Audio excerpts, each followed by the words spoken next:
Alrighty, so for the last time, at least for the next 10 days, I am recording a video from my room, and you wonder why that is the case, because I'm kind of going on a little MLS tour, at least in these next 10 days, where, this weekend I will be going to Miami and finally get to see Messi and friends in person by watching this game between Miami and Shard. And then in the middle of the week, when we have some midweek action, I'm going to be going up to Orlando to watch Orlando versus Philly.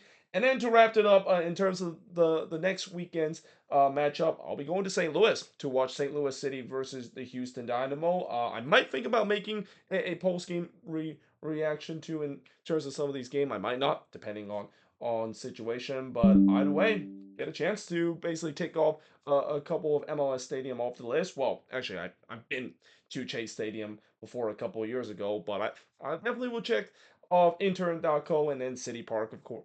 Those are going to be two stadiums that's going to come off my list of my eventual list of trying to visit every single MLS stadium in my lifetime. I believe now I've got like 6 or 7, that is. But either way, in terms of this match week, and because I'm going to do a little bit of tour, that means it's going to be almost impossible for me to keep up with action. Well, again, I'm going to try my best. I'll basically watch highlights for all of these games. And then, again, as I said before, if you enjoy me doing a review in the hotel, then you're in treat because these next 10 days, that's going to be how it is with the small board and basically in a dim hotel room. But with that being said, in terms of looking at this weekend's action, there's 14 games that's going to be happening. All is going to be happening on Saturday because we have a midweek action. Obviously, whenever we have a midweek action, MLS love to try to put all these games in a Saturday, and there's going to be a point where we're going to have 12 games that's going to be happening at the same time. So yeah, I'm glad I'm actually going to be going to one of these games because even if I'm not going to one of these games, I probably would have just ground hop because there's no way in the world I'm going to be able to keep an eye on 12 games at the same time. But we start off with the first of 7 games. That's going to be at 7:30 p.m. Eastern, 4:30 p.m. Pacific, and it's a good one. It's FC Cincinnati versus LAFC. Now, it is a good one if LAFC didn't just came off of a U.S. Open Cup win and winning their second trophy in their franchise history. And I've talked about before, when you win a big trophy, especially in the middle of the week, and then you have to be back in league play, it's going to be interesting to see how things are going to go. Is there going to be that cup hangover that we see, especially with the way that LAFC have played 120 minutes, and I'll mention it again when Sporting KC have their matchup this week as well. But they're playing against a Cincinnati team that definitely want to keep that second position with a 17-5-8 record. All-time meeting so far, LAFC have only won the two meeting between both of these teams. It was a 2-1 win last time the LAFC had against Cincinnati at TQL Stadium, and then LAFC winning 2-0 against FC Cincinnati. And normally you would think that this is a game where maybe Steve Cherundolo might rotate his roster, but problem with LAFC right now is that one, they're not actually doing very well in the league. They've been kind of struggling in the league to a point where they're now dropped all the way down to fourth place in the Western Conference. And with the way that the West, at least in the playoff seeding, is getting very tight, they can't really afford to drop many more games to a point where they might not even have home field advantage in the first round of the playoffs. And we know how big that is for LAFC because they're pretty much almost unbeatable when they're playing at BMO Stadium. So yeah, this is going to be an interesting decision that Steve Cherundolo is going to have to. I'm assuming he's probably going to have to play his strongest team. But again, you've got another midweek game that's going to happen. You really need to kind of balance the squad out, or so you can stay competitive. This is also why as much as we talk about the usual September swoon that LAFC have gone for the third year in a row, where you would assume that they eventually pick it up. And then the problem is that if they are going to pick it up, they're going to really need the depth and really need everybody to contribute because again they have a lot of games coming up. That's the benefit of being successful in the U.S. Open Cup, where it's great that you win the trophy. It's great to defeat that cup final narrative, but there's also the so-called cup tax, where there's going to be a lot of games that LAFC is going to be playing from now until the end of the season, and going to Cincinnati, a team that hungry need to win. It's not going to be easy whatsoever. Now, moving on, we got DC versus the Columbus Crew. So Columbus, of course, another team the are kind of suffer in terms of the cup tax being in the Campeones Cup in that game against Club America. They lost that one, obviously. So unlike LAFC has maybe at least an excuse, the fact that they got a cup hangover from the middle of the week. I don't think you can say the same thing about Wilfred Nazi side. In many ways, I think this should maybe uh fire them up even more. The fact that coming off of a cup final loss, a very disappointing cup final loss in the PK shootout against Copa America, they probably could get themselves back into winning ways. But it's not gonna be easy because they're facing against a DC team that, yeah, DC definitely need some wins, and they're definitely the more desperate side to get points. Consider they're in the midst of this really log jam playoff race that I've mentioned many times in the Eastern Conference. But in terms of the all-time meeting, 38-14 and 36 in favor of DC. Last five head-to-head matchup, it was a 1-1 draw between both of these teams before Columbus winning 2-0 against DC. Then Columbus winning 2-0 against DC, this time at Lower.com Field. Then it was a 2-2 draw between both of these teams, and then Columbus winning 3-0 against DC. So as much as for DC that they need to get wins in this one to keep pace or even challenge some of the team ahead of them in the standings, yeah, they have not had a good history when they're playing against the Columbus Crew. To be fair, not a lot of team has been able to do so. Columbus has been a very good team, and that the good news for Columbus, unlike LAFC where they have to play extra time, the benefit of playing the Companies Cup with no extra time is that yes, they're gonna have a short week, but at least it's they don't have to deal with the extra 30 minutes. Though I will say that game against Copa America, that was a very physical game, and we'll see what kind of shape that this Columbus team will be when they go on the road to play against DC. And we mentioned this season in terms of their league play, really in the second half season, they've been almost untouchable this season. The only way you can beat Columbus is if there's going to be some freak play that happened that we would usually never see, and that kind of happened a couple of weeks ago when they lost to Seattle, where they literally had to force to put an outfield goalkeeper because they just ran out of goalkeeper. Now, moving on, we got Inter Miami versus Charlotte FC. So this is the game that I'm going to, and Inter Miami continue their chase of trying to get the supporter shield, and even trying to chase to get the record in terms of the most point in MLS. Though that record, it's gonna be tough. They need to almost kind of win out to get that record. And if you're Tata Martino, I don't know if you necessarily need to go for that record, especially he might rest some of his guys, which again I wouldn't be surprised because this team has so much depth in their roster. They face again a Charlotte team that they definitely revitalize revitalized after their win against New England last game to get their record to 11-8-11. But in terms of the all-time meeting, it's been Miami leading the all-time meeting with 3-1 and 2 record, and that included the last meeting when Miami was able to win 2-1 at Bank of America Stadium against Charlotte. Charlotte did win 1-0 against Inter Miami then. But then it was a 2-2 draw between both of these teams, a 3-2 home win that Miami has against Charlotte, and then Charlotte was able to win 1-0 against Inter Miami in the other head-to-head meeting. So yeah, should be very interesting to see how it's gonna go. I mean, obviously, for Charlotte, the way I see this game, Miami's gonna have most of the possession. I think they're gonna dominate the position. Charlotte is going to try to sit deep, and Charlotte. I know recently this poor run of form is mainly because their defense has started to not look as good as it used to be in the beginning of the season. But at least in the last game, it looked really good. And again, I think the good thing about the last game of them scoring 4 goals is that this gives them confidence not only getting themselves back into winning ways, but now it gives them confidence that now they're facing against the likes of Inter Miami. And again, anytime when you face against Inter Miami, especially when you're on the road, you need to bring your A game. And Charlotte will absolutely need to bring their A game in this one against a team that just they don't lose at home this season. It's been a long time since Miami has lost a home game. Probably not since when they lost to Atlanta. That was the last time they lost at Chase Stadium. Now, moving on, we got Montreal versus the San Jose Earthquakes. So, it's been a while since I've been able to wear Montreal in a preview, so that's why I decided to do so. And I'm pretty sure that's not going to come back to haunt me with the way that they're playing against the Quakes. Again, for those of you wondering, why would I wear a jersey of a team that is against my favorite team? Well, I like to pick different jerseys to wear, and I am gonna assume Montreal should be able to win this against the Quakes team that looks like I mentioned that they try to play the spoiler row, and to be fair, they haven't like in these last couple of games since past the Leeds Cup break, they haven't really looked that terrible. But they're still losing games. They still have an ugly 5-3 and 22 record, while Montreal has an 8-10 and 12 record. And Montreal is starting to get things going to a point where they actually control their own destiny right now when it comes to the playoffs. Even though they're the first team out, they do have a game in hand over Philly or over Toronto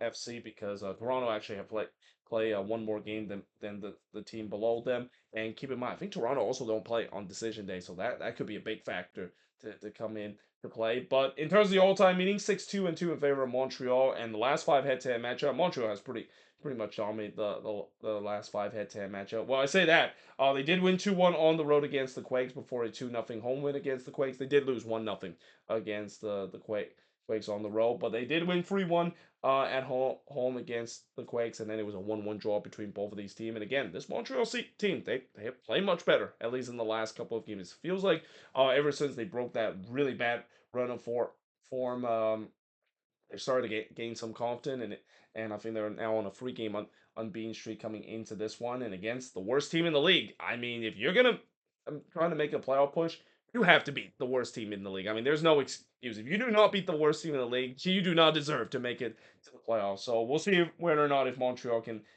do so against a Quakes team that is already thinking about Cancun rather than playing the spoiler role. Now, moving on, we got New England versus Nashville SC. So we're gonna get a couple of Eastern Conference matchup that is gonna be like playoff 6-pointer. In fact, I think we're gonna get like three of them that's gonna be playoff 6-pointer, and this is of course is one of them. So New England, I mean, their season is almost all but dead. They have an 8-4-17 record. For Nashville, their season is still kind of up in the balance, and I do feel like ever since they kind of started to go back to the system that Gary Smith run, and that BJ Cowan seems like he's gone a little bit more defensive compared to when he took charge of trying to implement this team to a possession team. They've definitely looked much better and are definitely staying in the hunt, although they still need to make up some ground as well. But in turn, so the all-time meeting, 3-3-2 in favor of New England. Last time both of these teams played against each other, it was New England getting the 2-1 win against Nashville before Nashville winning 3-2 against New England, then New England winning 1-0 against Nashville. It was a 0-0 draw between both of these teams,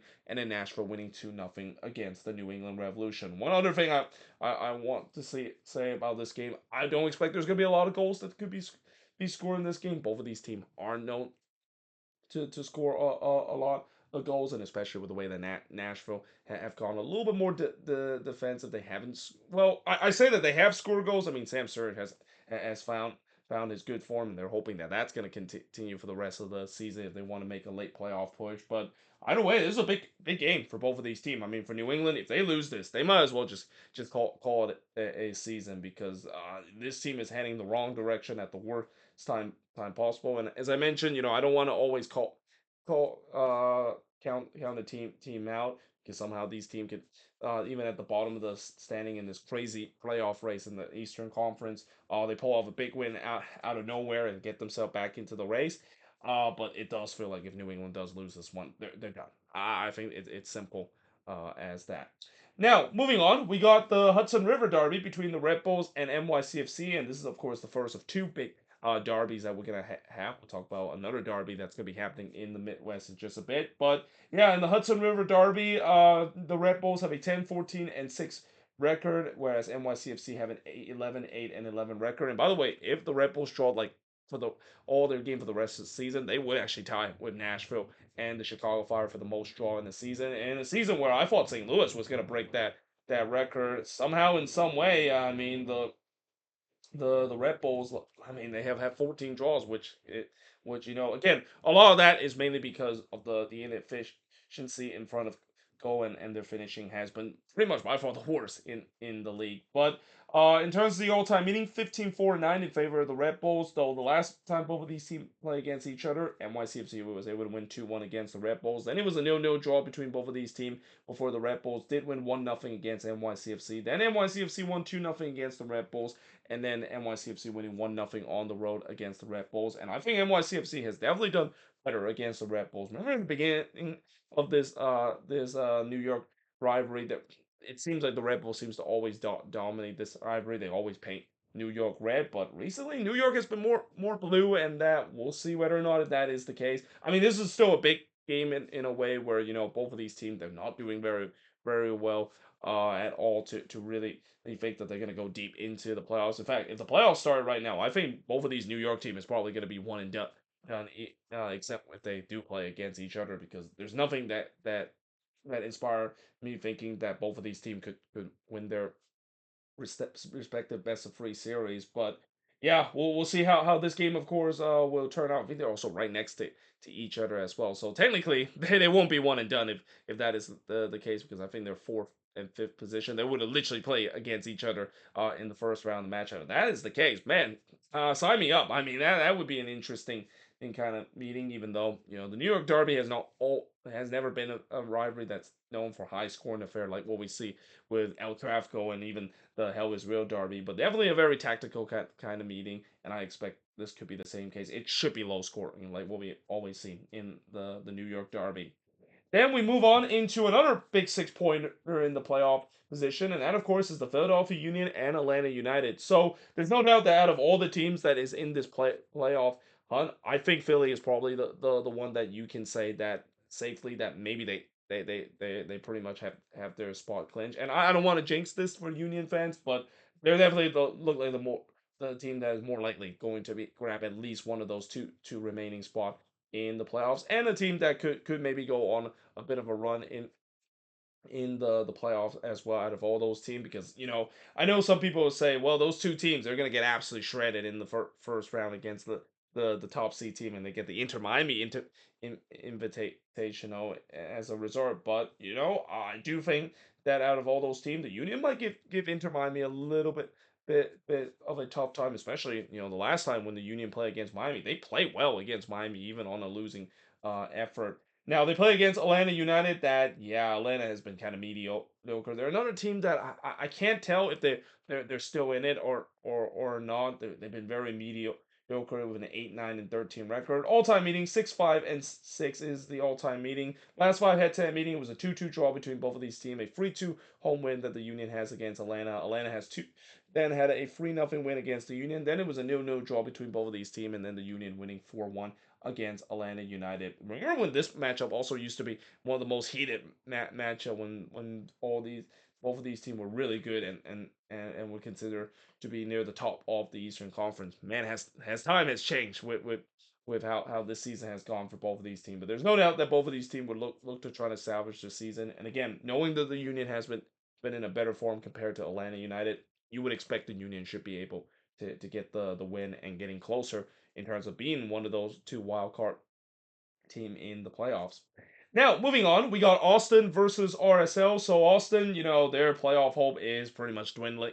They have a 9-8-13 record, and that loss against Houston, that hurts, because that was really the game where they absolutely need to win, knowing that they have never lost to the Houston Dynamo at Q2 Stadium. They had Houston number, and they lose in that one. And now, as a result, they play against an RSL team that, RSL is still a team that I mean, yes, they're winning games, but it hasn't been convincing. And that I think if the playoffs started today, I wouldn't even still consider RSL to be a Western Conference contender. There's still so much question about this team, and that they kind of look, even though they're in second place right now, people are saying that, yeah, this team look very fraudulent heading into the playoffs. But they do have a 14-9-7 record. All-time meeting 4-1-3 in favor of RSL. This actually is the first of 5 games that starts at 8:30 p.m. Eastern, 5:30 p.m. Pacific. There's a lot of games that start at this time this week. Again, that's why there's like 12 games that's going to be happening at the same time. As I mentioned, all-time meeting 4-1-3 in favor of RSL. The last 5 head-to-head matchup, yeah, that last matchup, Austin fans would not want to remember. They lost 5-1 in that one. It was an absolute beatdown in that game. The RSL and Austin in that one. Before that, it was a 2-1 road win that RSL had against Austin. I believe that was in the playoffs, if I'm not mistaken. Before Austin winning 2-1 against RSL. Actually, no, I'm sorry. I don't think that was in the playoffs. I remember there was one year that Austin did beat RSL in the playoffs. I think that was Austin's second season, which means that would be actually there back in 2022, if I'm not mistaken. But like I said, it was 2-1 win that Austin had against RSL, a 2-2 draw between both of these teams, and then Austin winning 3-0 against RSL. So yeah, there's no doubt that, again, Austin, if they want to keep their playoff hope alive, they need to win this game. And even though it's not an easy game against a team that is in the top two spot in the second position in MLS, Real Salt Lake has not played well lately, and that if Austin don't win this game, you can basically put the lights out of Los Verdes now, and that they're probably going to miss out on the playoffs, and there's going to be a big decision that's going to be made whether or not if Austin might even think about making a change in the coaching role because Josh Wolf has been under a lot of heat this season, and you think that if he does not make it to the playoffs, yeah, I think there's a sense that he might be end up on the chopping block.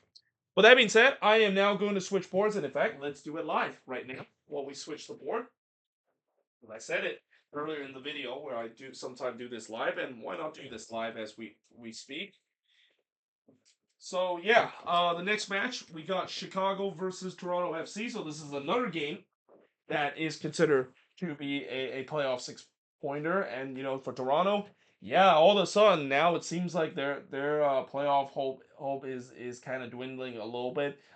Because oh, and also I just realized I got the wrong record. It's actually 11-3 and 17 that Toronto has. I just realized that doesn't actually add up to 31. But they play against the Fire, who has a 7-8 and 16 record, and just like the game I talked about between New England and Nashville, it's kind of a very similar type of game where you have one team that is literally just hanging by a thread, and that if they lose another home game, you can pretty much put a fork in them in terms of any chance of making the playoffs. And then for Toronto, again, this is a team that yes, they're in a playoff position, but because they lose these last couple of games, now all of a sudden they found themselves in a very uncomfortable position to a point where they don't actually control their own destiny anymore in terms of making the playoffs.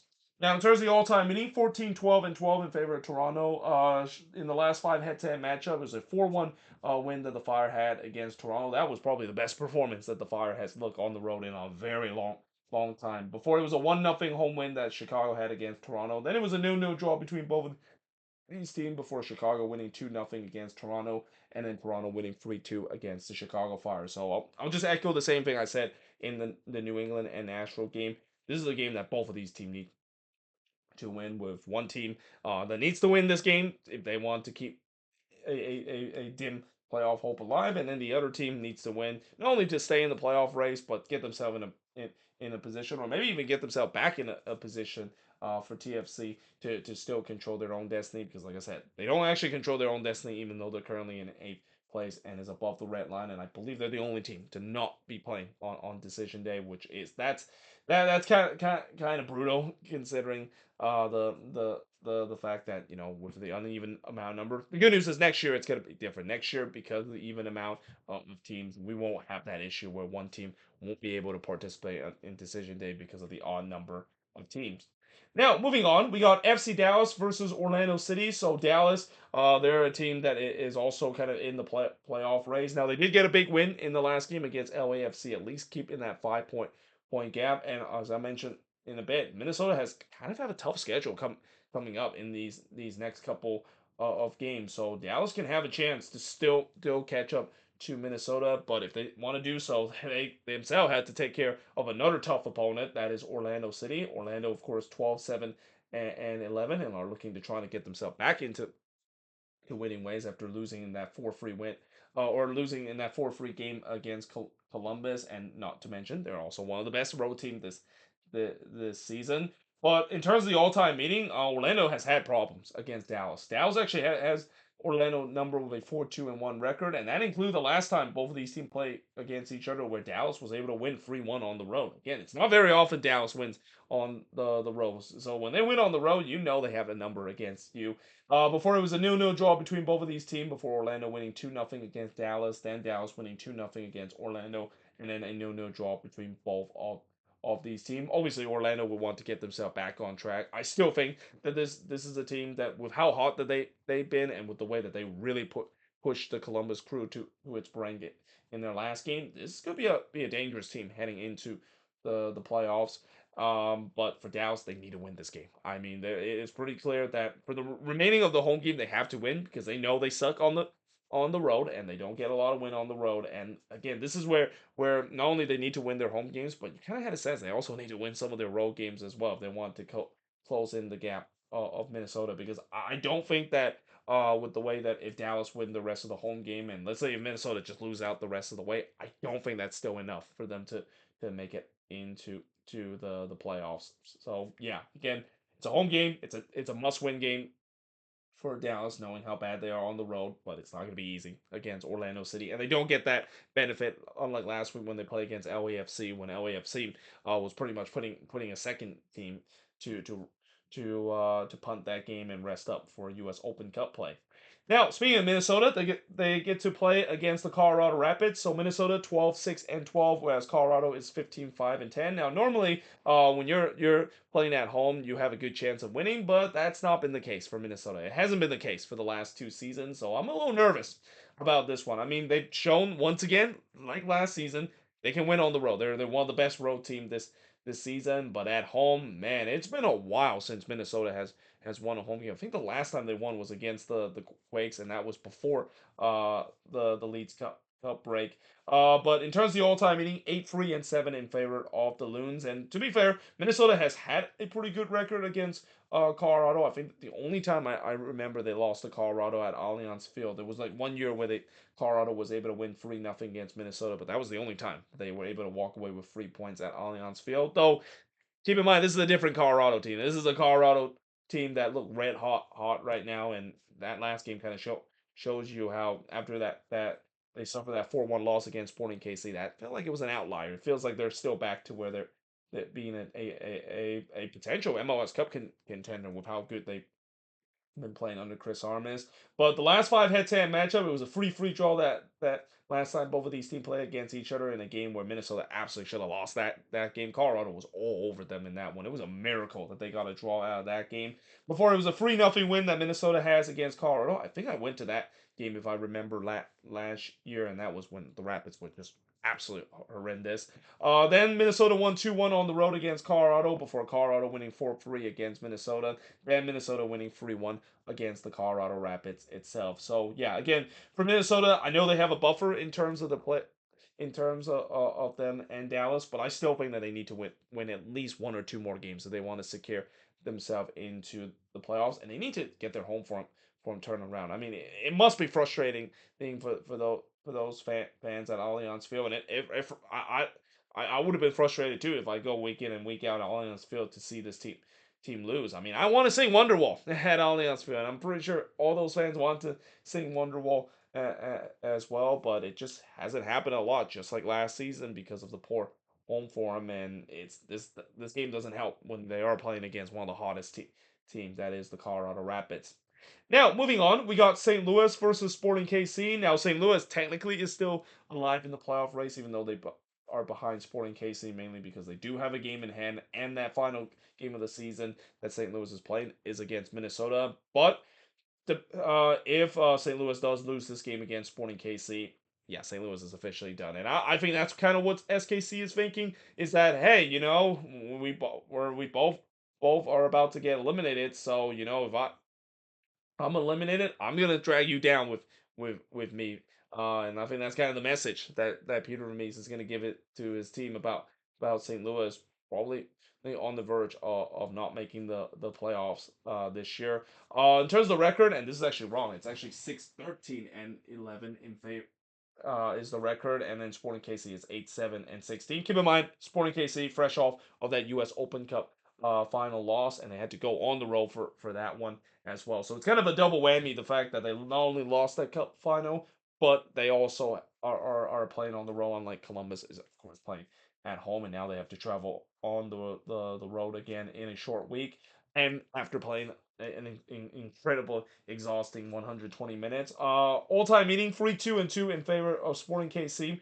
Last five head-to-head matchup between these two Midwestern teams. 1-1 draw between both of these teams before it was a free draw between both of these teams. Then Sporting KC won 2-1 against St. Louis before Sporting KC winning 4-1 against St. Louis. That was the playoff series that we saw last year in the first round. And then St. Louis winning 4-1 against Sporting KC. So there's no doubt that again, I think out of all the meeting between these two Midwestern rival, this one probably is the most meaningless out of all of them. But yet, Sporting KC has a chance to eliminate their rival, and they again, though they must be very disappointed and feel deflated after losing to LAFC.